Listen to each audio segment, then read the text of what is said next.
Welcome to GPS Track It. This video will review the ELD driver app from Apollo. This app is available for both Android as well as Apple devices, and it is a free download. To enter the app, simply tap and then enter driver credentials. As a reminder, drivers cannot share credentials. Each person must use their own. The app language can be toggled from English to Spanish to French if needed. Driver credentials are created in the administrative panel.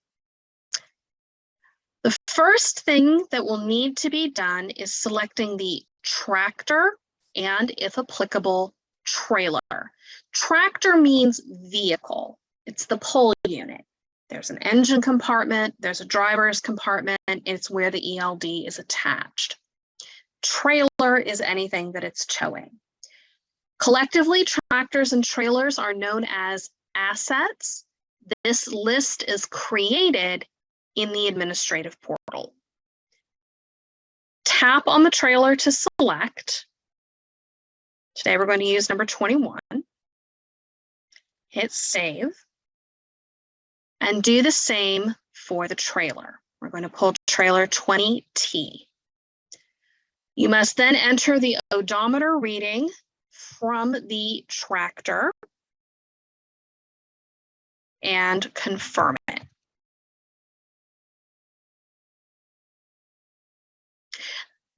If no devices appear, you will need to scan for them. This may take a few minutes.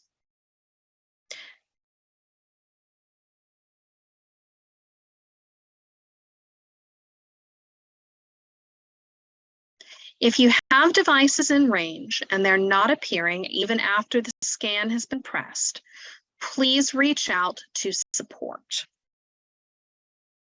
We'll simply continue. When properly installed and communicating, you will see all of this information fill itself in: the current speed, RPMs, engine hours, odometer reading, and a solid connection to the engine along with a Bluetooth connection. If any of these are missing, please run the ELD diagnostic. I'm not in a vehicle at the moment, so we're not going to get anything back. If you are, and your diagnostics are producing anything and not resolving the issue, please contact support. Then hit continue. This is a proposed edit sent to the driver via the administrative portal, meaning the administrator has reviewed a log that the driver has certified. They feel the driver has made a mistake and they have sent a proposed edit. The driver can accept if they agree with the edit, and they can reject if they don't. The driver's decision cannot be overridden. Drivers own their logbooks. Logbooks cannot be altered without the driver's permission. So check the box and then select the choice. And this brings us to the main operations page. In the upper left corner, this is where a driver will change their duty status by pressing the buttons. For example, I'm going to go from on duty to off duty. Whenever you're asked to change your status, you will need to reconfirm your remarks regarding the previous one. Here, I am confirming that while on duty, I was being loaded.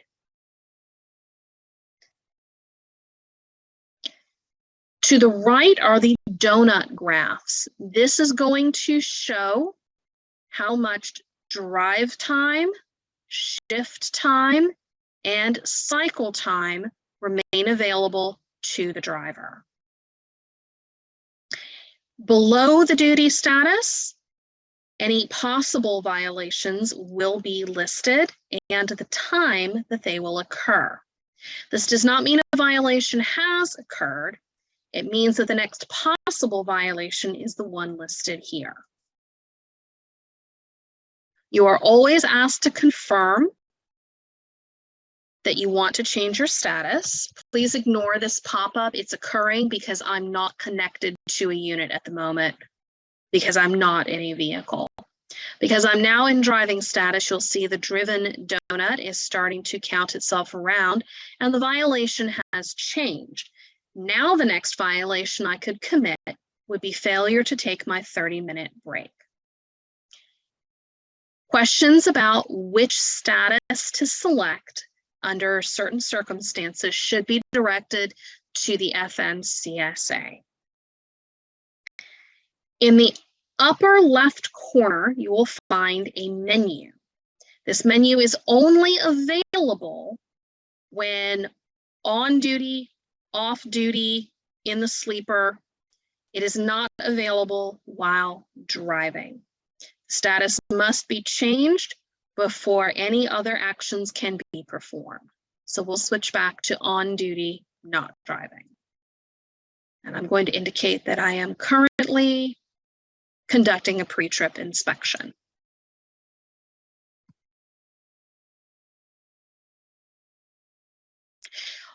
Inspections of the vehicle are entered in the lower right under inspection reports.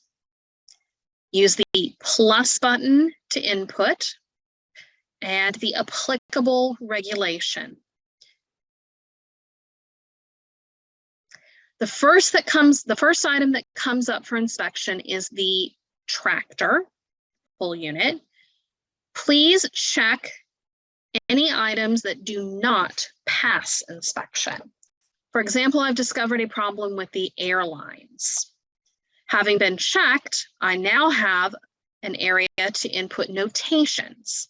I can give details about what I've found.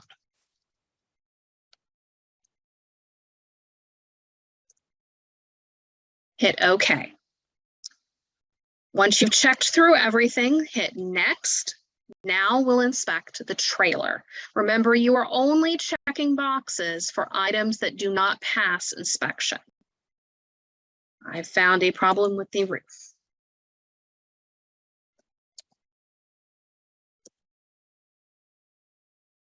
Hit OK. Next. Input any further remarks.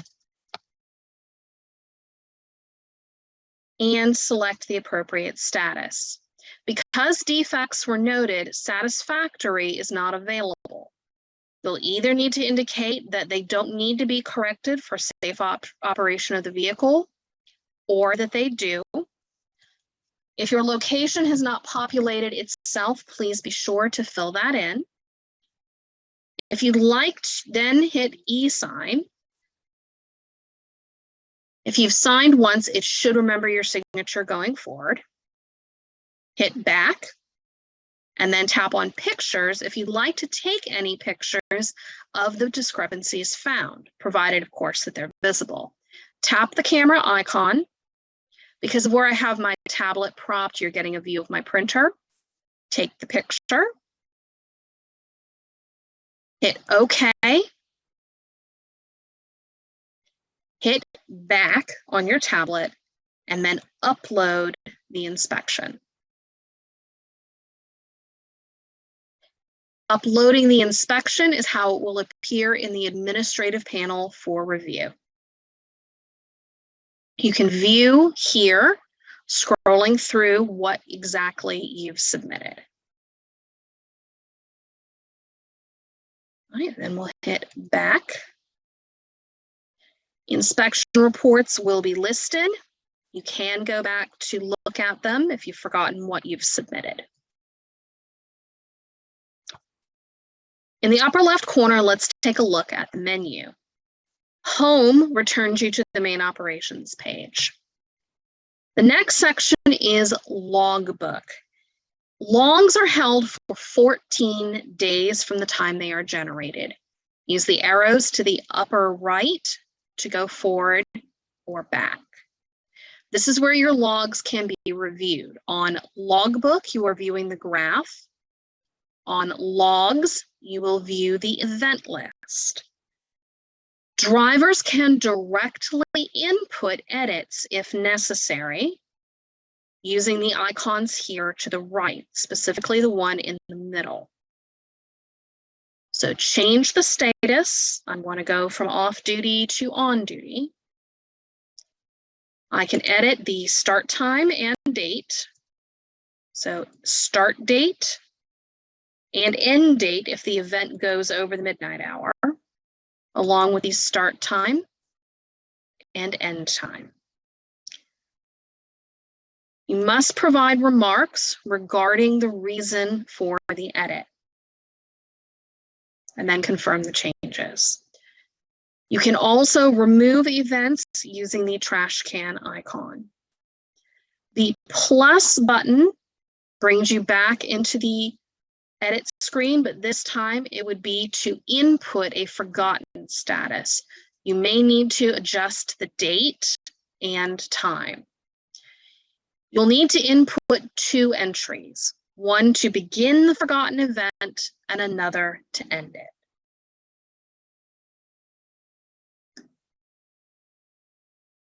From logbooks, we'll go to vehicle profile.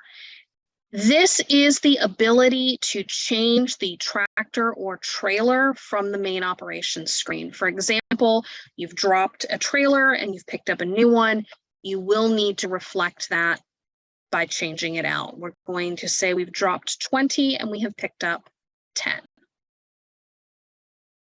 You will need to re-enter the vehicle odometer, as you see me doing here. And it will go through the scanning process again.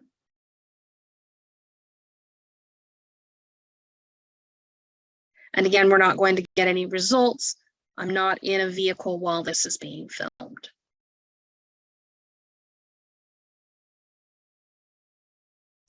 Driver profile. Most of these items are locked and cannot be adjusted by the driver.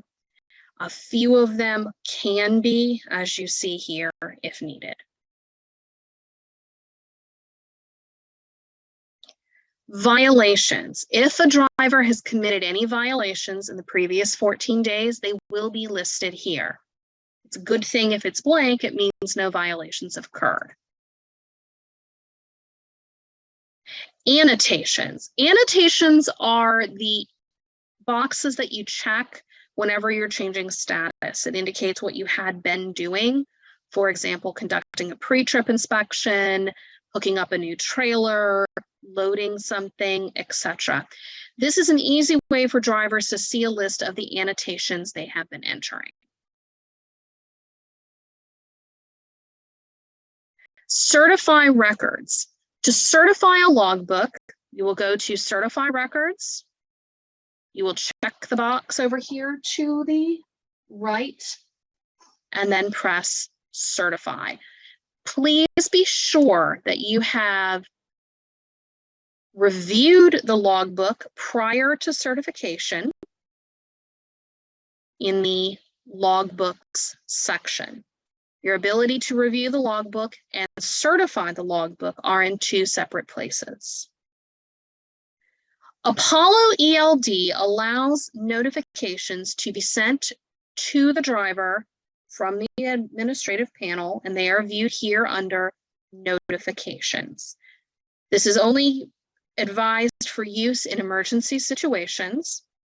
The driver will know that they have a notification in the upper right next to where you see the M indicator. It's very faint because there is no active notification, but there is an envelope here that will turn blue if notifications are received. Inspection reports allows you to get back to the list of pre- and post-trip inspections conducted.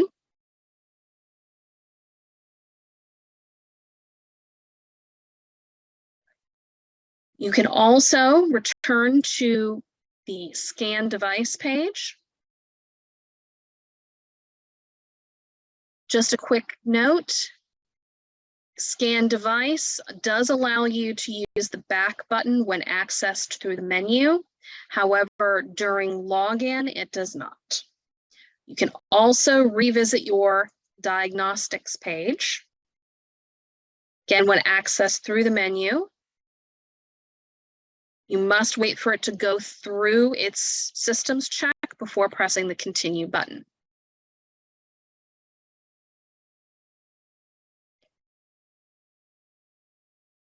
You are able to access the FMCSA registration information. For those drivers who team drive, co-driver login is down here at the bottom of the page. It'll simply return you to the login screen for the co-driver to log in. Help and support is your electronic manual for the app. This does fulfill the FMCSA regulations regarding an onboard manual. While in the field, drivers may be requested to turn over their logbooks to an FMCSA officer. You will do so using the green button in the lower center of the page. And then export. The officer will choose which of these items they care to use. Please be aware, exiting from the inspection area requires the re-entry of the driver's password, the same password that they use to log in. This is on purpose. It's to ensure the officer has no access to any other parts of the app. They're only entitled to this section. For this reason, there is no remember me option for the password. If drivers enter this section and don't know their passwords, they will be stuck and someone will need to access the admin portal and do a password reset for them.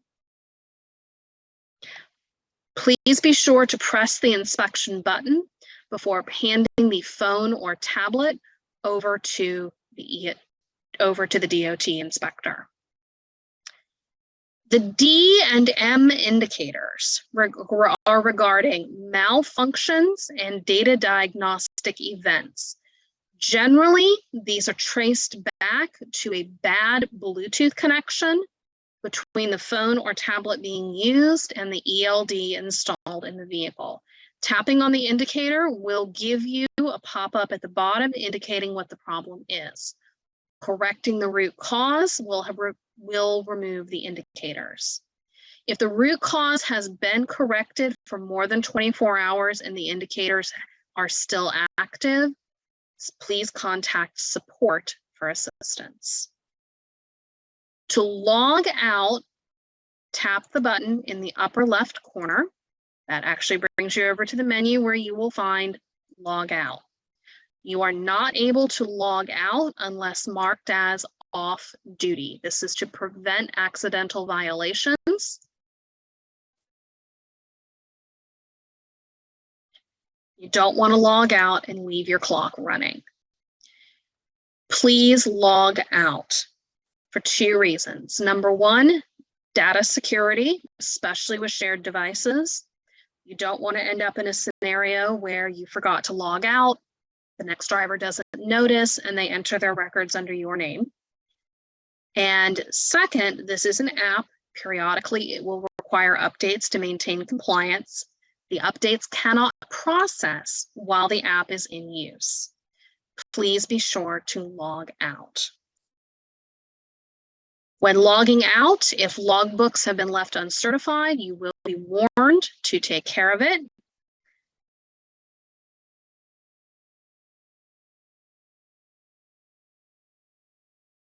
And that returns us to the login screen. Thank you all very much, and please don't hesitate to contact us with questions.